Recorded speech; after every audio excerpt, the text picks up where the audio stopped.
Alors bonjour mes amis, on va commencer immédiatement si vous voulez. Merci d'être là ce matin. Merci d'être là parce que vous êtes un encouragement pour moi.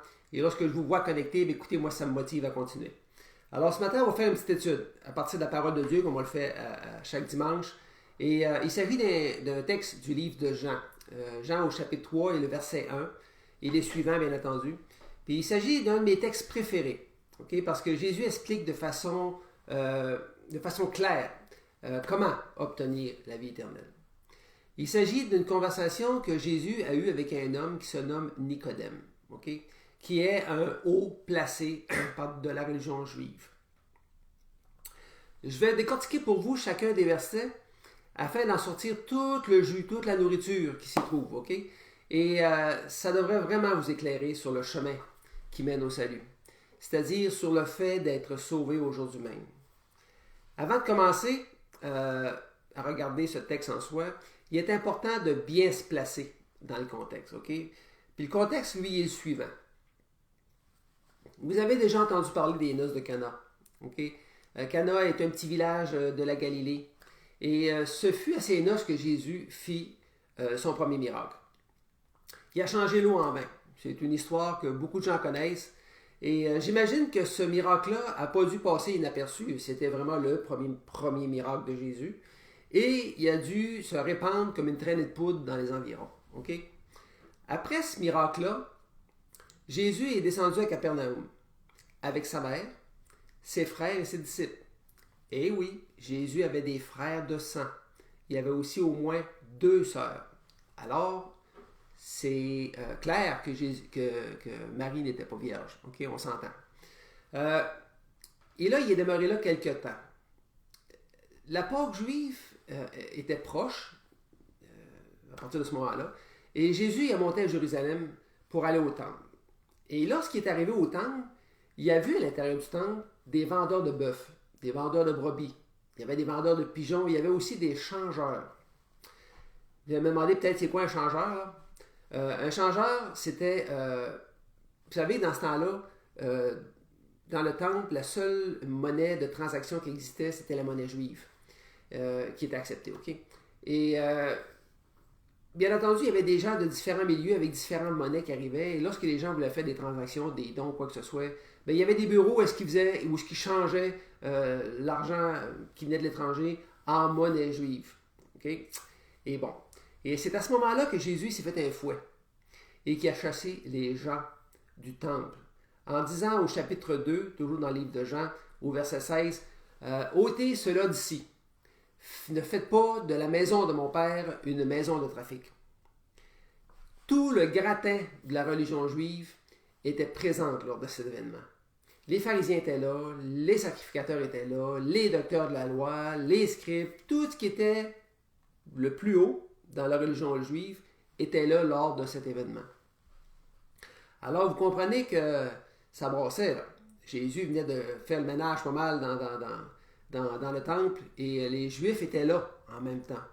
Alors les Juifs, les dirigeants ont pris la parole puis ont dit au verset 18, « Mais quel miracle nous montres-tu pour agir de la sorte? » On va lui dire, « Pourquoi tu fais ça? » Jésus a répondu au verset 19, « Détruisez ce temple et en 3 jours je le relèverai. » Bien entendu, ici Jésus parlait de son corps qui allait être mort sur la croix et que 3 jours plus tard, qui allait le ressusciter. Bien entendu, beaucoup de gens étaient très attentifs à ce qui se passait, à ce qui se disait. Tout le monde observait parce que ça brassait. Au verset 23, il est écrit que pendant que Jésus était à Jérusalem, bien entendu, à la Pâque juive, plusieurs crurent en son nom, voyant les miracles qu'il faisait. Au verset 24, Jésus dit, « Mais Jésus ne se fiait point à eux, parce qu'il les connaissait tous, parce qu'il n'avait pas besoin qu'on lui rende témoignage d'aucun homme, car il savait lui-même ce qui était dans l'homme. » Alors les gens qui croyaient, parce qu'il faisait des miracles, croyaient en Jésus parce qu'ils voyaient, et non pas de cœur, mais de visu, d'œil. Okay? Personne ne pouvait, et encore aujourd'hui, bien entendu, se cacher de Dieu, de se cacher de quoi que ce soit. Okay? Nous sommes tous transparents devant lui. Il connaît déjà tous sur nous. Alors, à partir des informations que je viens de vous donner, on va rentrer dans notre texte. Okay? On connaît un peu où est-ce qu'on se situe, qu'est-ce qui s'est passé. On va rentrer dans le texte. Et ça commence au chapitre 3 avec le verset 1. Et ça commence par le mot « mais ». Le mot « mais », là, ça annonce un changement. Ça annonce une différence. Okay? Et au verset 1, la Bible dit « mais il y eut un homme d'entre les pharisiens ».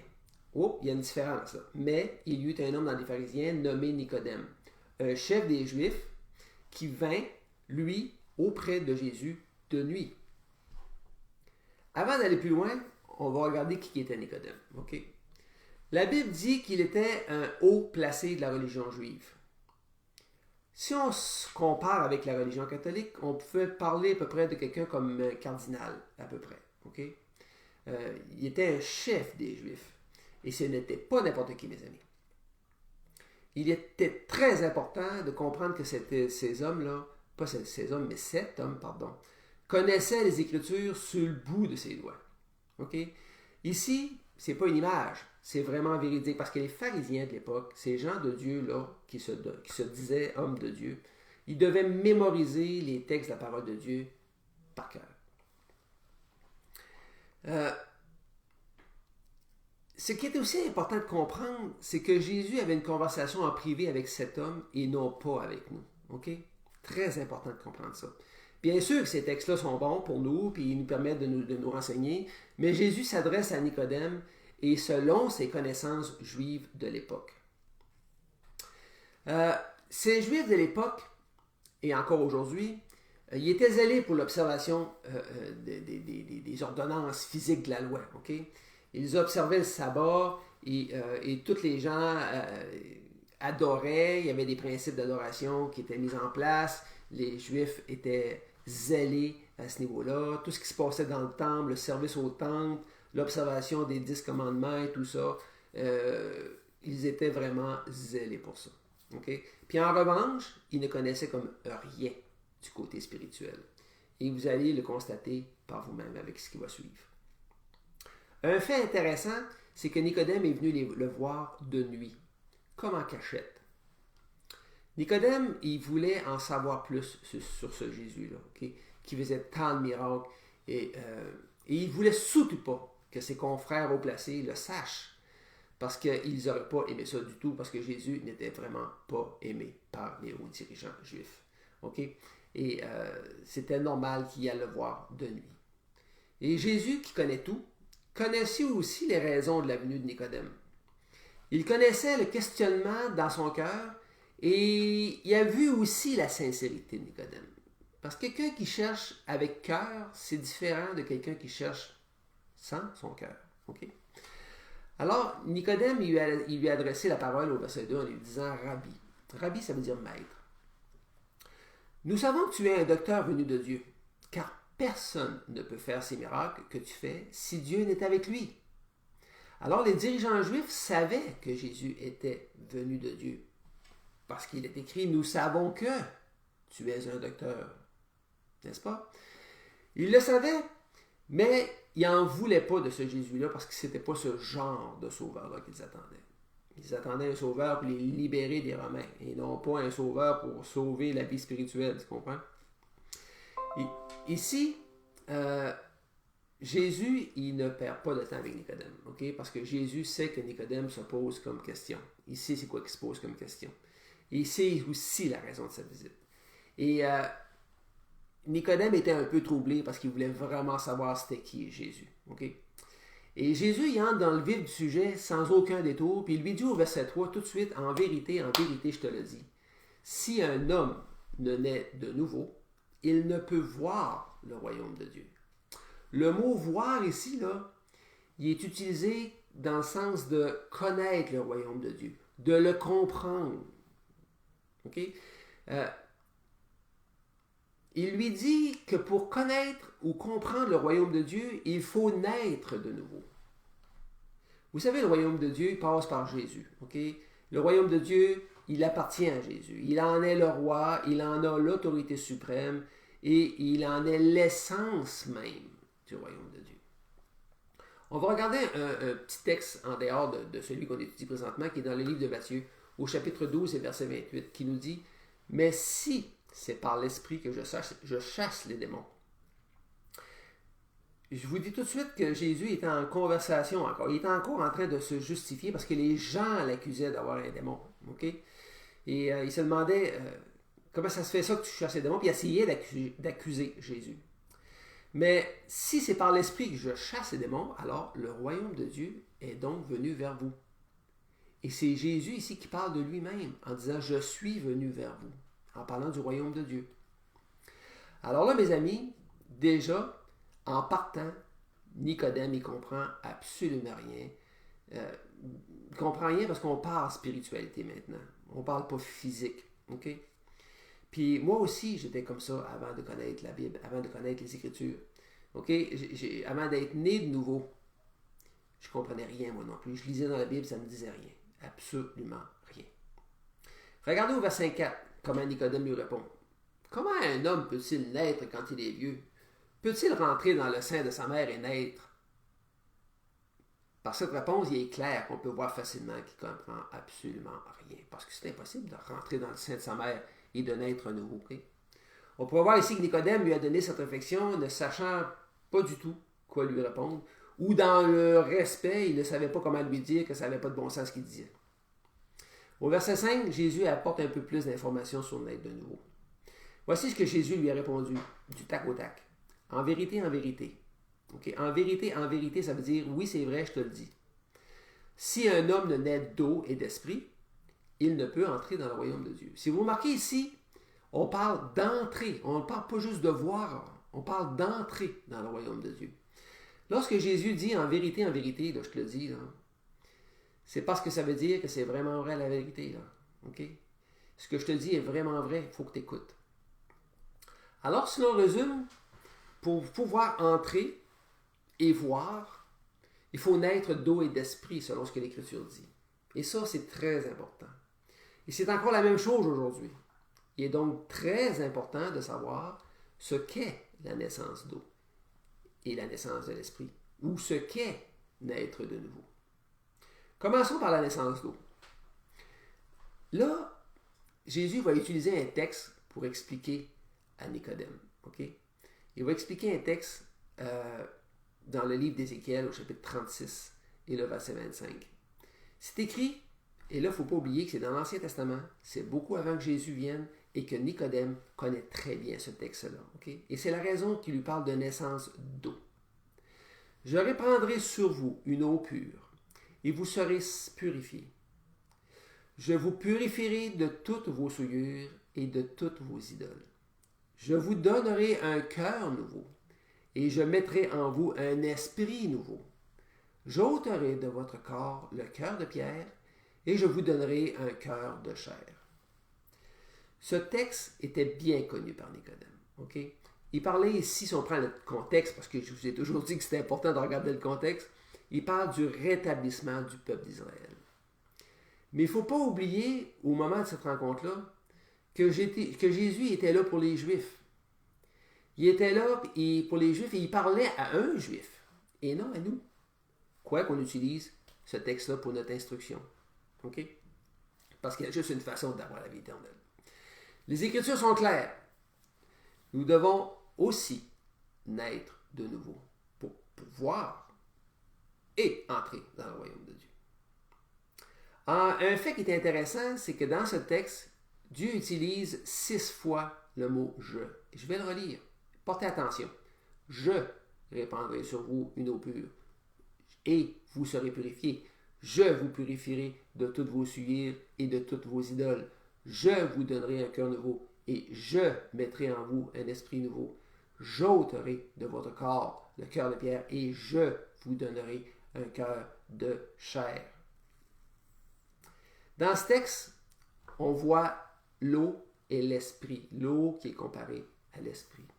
L'eau et l'esprit sont simplement une référence à la nouvelle création de l'œuvre régénératrice de Dieu qu'il accomplit dans le cœur d'un pécheur.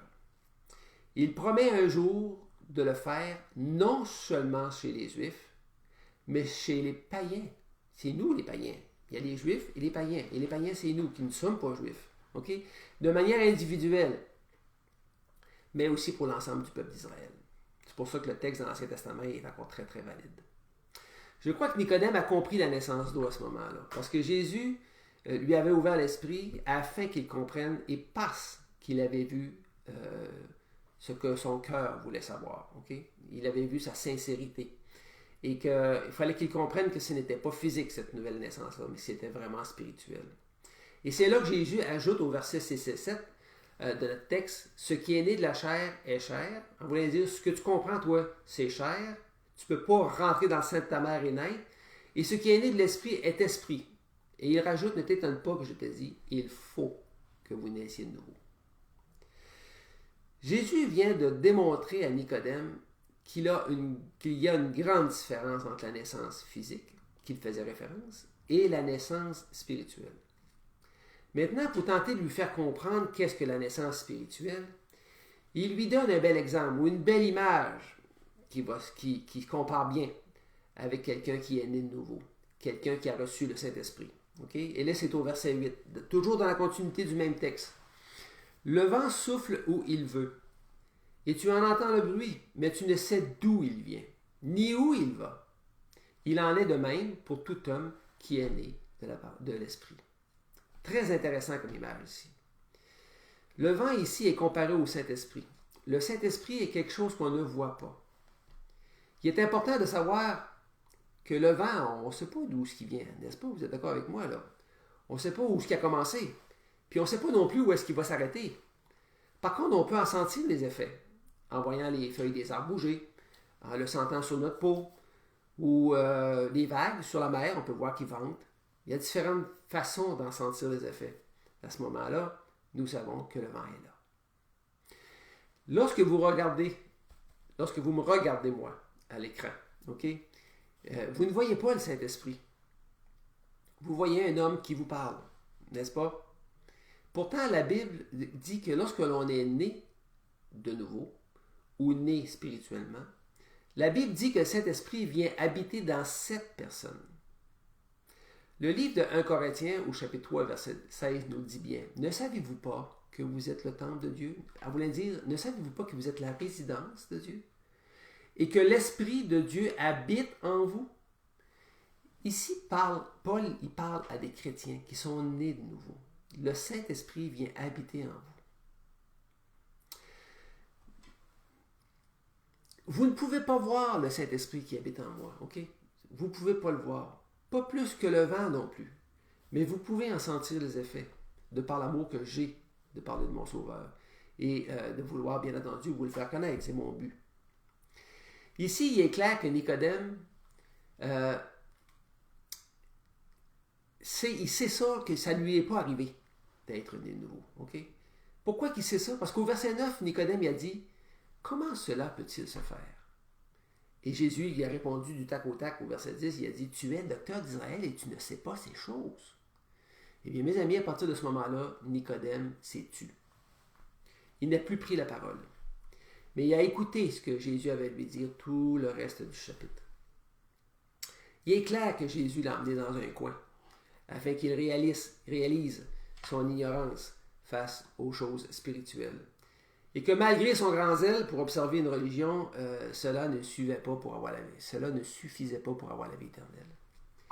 Il est clair que selon les Écritures, la vie éternelle ne s'obtient pas par les œuvres, comme Nicodème essayait de le faire chaque jour de sa vie. Tout le monde connaît l'apôtre Paul? Avant de découvrir Jésus, l'apôtre Paul était un très grand zélé dans l'observation des doctrines de la loi juive, des enseignements juifs. Il était un fervent de la loi, des commandements ainsi que des centaines d'ordonnances qui s'y rattachaient. Il était très, très zélé et très, très dur avec les chrétiens qui mettaient leur foi en Christ. On va lire un texte que je vais vous lire directement dans les Écritures, okay? Dans le livre de Philippiens, chapitre 3, et versets 4 à 9. Je vais vous le lire directement dans les Écritures. Okay? Chapitre 3, vers Philippiens, verset 4. Moi aussi, là c'est Paul qui parle, moi aussi, cependant, j'aurais sujet de mettre ma confiance dans la chair. Si quelqu'un croit pouvoir se confier en la chair, je le puis bien davantage. Moi, circoncis le 8e jour, de la race d'Israël, de la tribu de Benjamin, né d'Hébreux, quant à la foi, pharisien. Alors, il était aussi haut placé que notre ami Nicodème. Là. Okay? Quant au zèle, persécuteur de l'Église, irréprochable à l'égard de la justice, de la loi. Mais ces choses qui étaient pour moi un gain, parce qu'il essayait de gagner son ciel avec ça, je les ai regardées comme une perte à cause de Christ. Et même, je regarde toutes choses comme une perte à cause de l'excellence, de la connaissance de Jésus-Christ, mon Seigneur, pour lequel j'ai renoncé à tout. Je les regarde comme de la boue, afin de gagner Christ et d'être trouvé en lui, non avec ma justice, non, on voulait dire non parce que moi je fais, non, mais celle qui vient, non celle qui vient de la loi, mais celle qui s'obtient par la foi en Christ, la justice qui vient de Dieu par la foi. OK? Fin du texte. Il est probable que Nicodème était peut-être moins dur, ouais, autant zélé peut-être, mais moins dur que Paul. OK? Mais il se retrouvait exactement dans la même situation au niveau spirituel que celle de Paul. Jésus, il s'est manifesté à Paul avec une grande puissance, alors qu'il était sur le chemin de Damas, dans le but d'aller faire des prisonniers de tous ceux qui croyaient en Jésus-Christ. La vie de Paul a changé bout pour bout. OK? Le Saint-Esprit est venu habiter en lui et il fut un ardent défenseur de Christ pendant le reste de sa vie. On pourrait se poser la question, mais qu'est-ce, puis je suis certain que vous la posez là, mais qu'est-ce que ça veut dire naître de nouveau? OK? Peut-être que comme Nicodème, vous vous posez la question, mais comment cela peut-il se faire? Dieu dit dans le livre de 2 Corinthiens, chapitre 5 et verset 17, « Si quelqu'un est en Christ, il est une nouvelle créature. Les choses anciennes sont passées. Voici, toutes choses sont devenues nouvelles. » Je vais vous expliquer. Ce verset-là. Dans mon premier live, si vous vous souvenez, si vous l'aviez vu bien entendu, c'était le sang de Christ qui effaçait parfaitement les péchés, n'est-ce pas? C'est encore ça. Là. Son sang peut effacer les péchés passés, présents, futurs, parce que Dieu a déclaré que la seule façon d'effacer des péchés, c'était avec du sang. C'est comme si le compteur de ta vie était remis à zéro du niveau spirituel. C'est pour ça que le verset dit que celui qui est en Christ devient une nouvelle créature et que les choses anciennes sont passées. Mais peut-être allez-vous me dire, mais qu'est-ce qui est passé comme tel? Là? Les choses anciennes sont passées. Qu'est-ce qui est passé? Premièrement, la condamnation éternelle n'est plus là. Le fardeau des péchés qui nous écrase n'est plus là non plus. Le centrer sur nous-mêmes, le fameux je, le moi, se convertit en lui, pour lui. OK? C'est pour ça qu'il a écrit les mots voici, le mot voici. C'est comme une déclaration. Voici, à partir de maintenant, voici, toutes choses sont devenues nouvelles. Regardez ce qui est écrit dans le livre de 2 Corinthiens, chapitre 3, versets 16 et 17. C'est écrit, mais lorsque les cœurs se convertissent au Seigneur, le voile est ôté. Or, le Seigneur, c'est l'Esprit.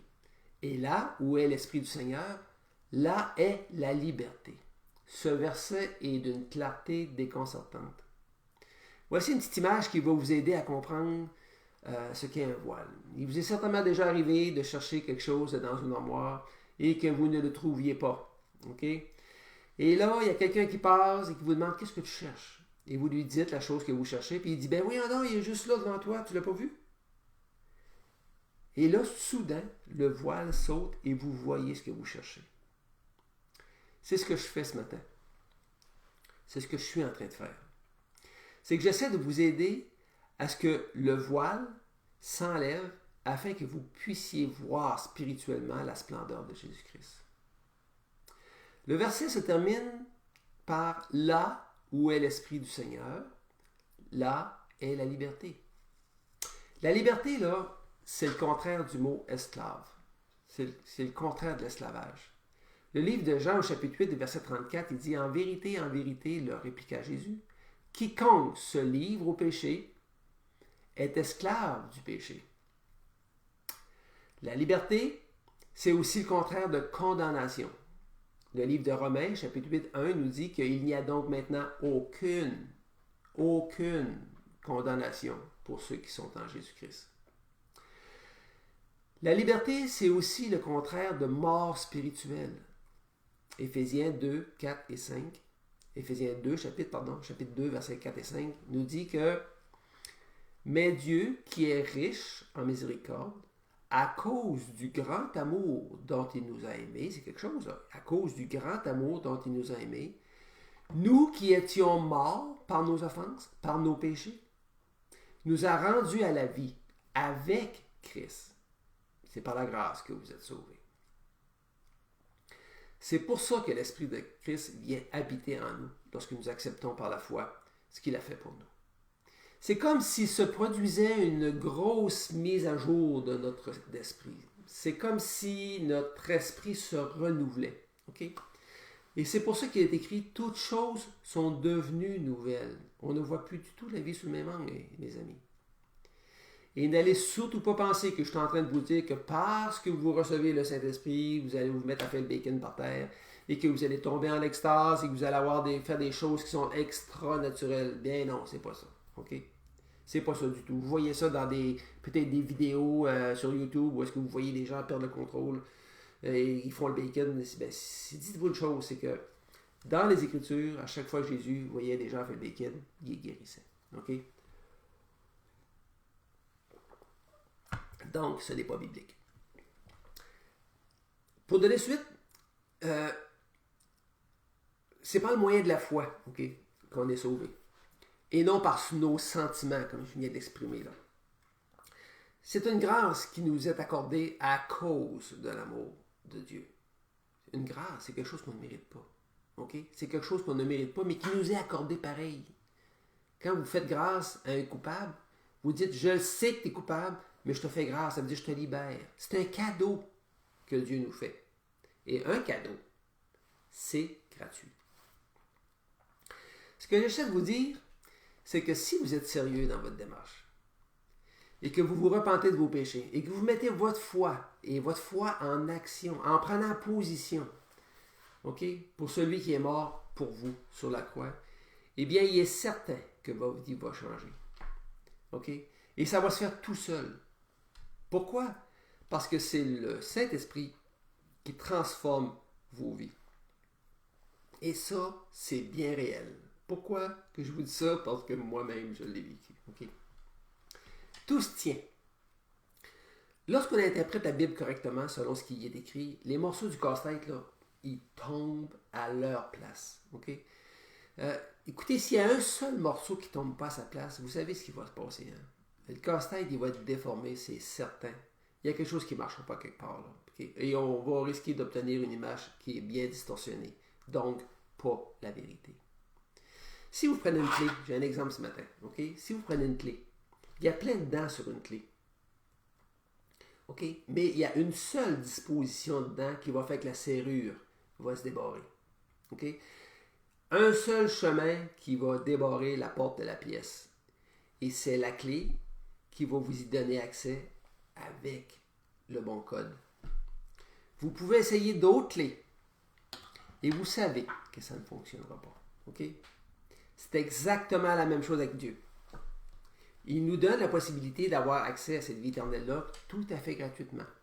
Et il y a aussi une seule porte et une seule clé.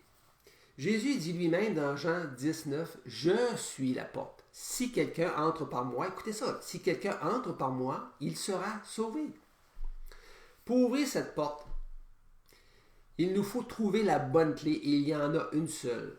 Okay? Et cette clé-là, là, c'est la foi. La foi seule, sans les œuvres. Vous savez c'est quoi une œuvre? C'est d'essayer de faire quelque chose pour mériter ou pour gagner son ciel. Okay? Les œuvres, là, c'est pas du tout la bonne clé. La clé des œuvres, c'est celle qui mène à la porte, qui mène loin de Dieu. C'est celle qui mène à la porte de l'enfer. Je sais que c'est dur à apprendre, mais c'est ça pour la vérité. Okay? Regardez attentivement ce que dit Jésus dans le livre de Matthieu, chapitre 7, et versets 13 et 14. Entrez par la porte étroite. Là, cette porte étroite-là, c'est Jésus. Car large est la porte, spacieux le chemin qui mène à la vie, à la perdition, pardon.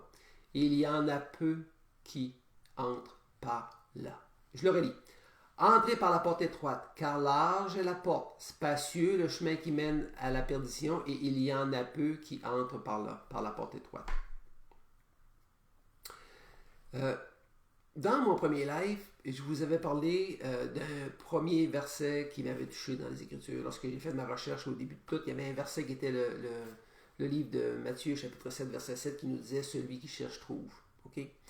Et ce que je vous ai cité là, ce n'est qu'une petite partie du verset. Mais ce sont les 4 mots qui m'ont vraiment porté à réfléchir.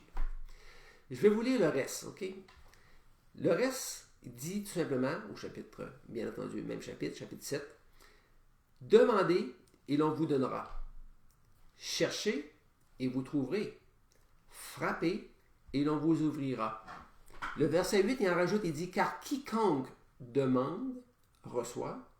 Qui cherche, trouve. Et l'on ouvre à celui qui frappe. » Moi, mes amis, j'espère que cet exposé-là va vous aider à trouver cette porte étroite qui mène à Dieu. Okay? Il faut la chercher de tout notre cœur, parce que si vous ne la cherchez pas, vous ne la trouverez pas. Et si vous la cherchez, Dieu qui n'est pas menteur va vous la montrer, et c'est une promesse et il ne ment pas. Ça commence par réaliser que nous sommes tous des pécheurs perdus. Si vous ne réalisez pas ça, il faut recommencer. Ça devrait vous pousser vers le désir de vous repentir de cette situation de péché. Okay? Et vous faire désirer le meilleur pour vous. Le meilleur pour vous, c'est Jésus. Okay? C'est celui qui vous a sauvés en mourant sur la croix, spécialement pour chacun d'entre nous, vous et moi. C'est son sang parfait qui efface tous les péchés.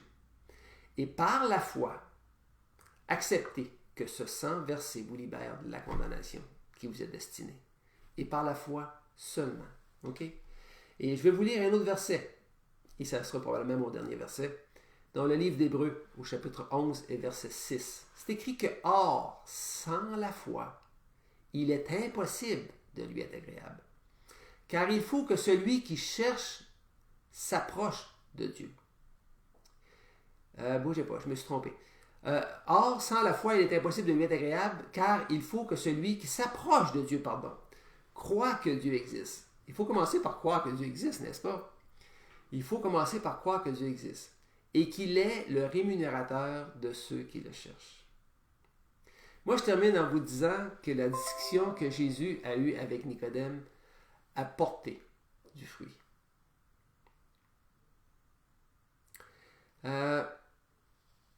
Nicodème y a fini par comprendre le même message. OK? Le même message que je suis en train de vous faire. Il a dû se rendre compte que Jésus était vraiment le Messie, qui devait venir pour sauver son peuple, et qu'il fallait vivre, avoir la nouvelle naissance. Je suis certain qu'il a dû se remettre à la lecture, et que sa vision de Jésus a dû changer suite à cette conversation qu'il a eue avec lui. Plus loin dans le livre de Jean, on voit Nicodème qui prend la part, qui prend position pour Jésus devant le Sanhédrin, qui était comme un genre de jury juif, des juges juifs. Okay? Et à cause qu'il a pris position, il a été la risée de ses collègues. C'est clair? Et finalement, il a aidé Simon, celui qui a descendu Jésus de la croix pour le mettre dans le tombeau. Il l'a aidé, ce même Nicodème. Et en plus, il a fourni comme 100 livres de myrrhe et d'aloès. Ici, je ne parle pas de poids, là. Je parle d'argent, 100 livres d'argent. De myrrhe et d'aloès pour ensevelir Jésus dans le tombeau. La Bible ne va pas plus loin sur la vie de Nicodème. Est-ce qu'il est sauvé ou pas? Sincèrement, la Bible ne le déclare pas. Par sa démarche pour connaître Jésus et sa prise de position en dehors des discussions qu'il y a eu avec Jésus, on pourrait être porté à croire que oui, mais qui suis-je pour juger de ça. Seul Dieu est le juge du salut de Nicodème et du nôtre. OK? C'est juste lui qui va juger de ça. Mais par contre, si je me prends pour moi personnel, je sais que Dieu m'a dit que si je me repentais de mes péchés, que si j'acceptais par la foi ce qu'il a fait pour moi sur la croix, ça veut dire que son sang répandu vient laver tous mes péchés, et que je mets ma foi en Dieu et que je lui donne ma vie, Dieu dit tu as, pas tu auras, tu as la vie éternelle à partir de présent. Bien sûr que je suis encore sur cette terre, bien sûr que je suis encore un pécheur, mais la différence est que je suis un pécheur pardonné. Et ça, c'est la différence. OK? Et moi, écoutez, je vous laisse là-dessus. Je vous dis merci d'avoir été là ce matin. Si vous avez besoin d'informations, vous avez des questions que vous n'êtes pas capable d'avoir de réponse, faites-moi donc signe. Soit par mon Messenger ou directement en dessous dans le fil des commentaires, ou vous pouvez m'appeler même si vous connaissez mon numéro de téléphone, c'est pas un problème. Appelez-moi, ça va me faire plaisir.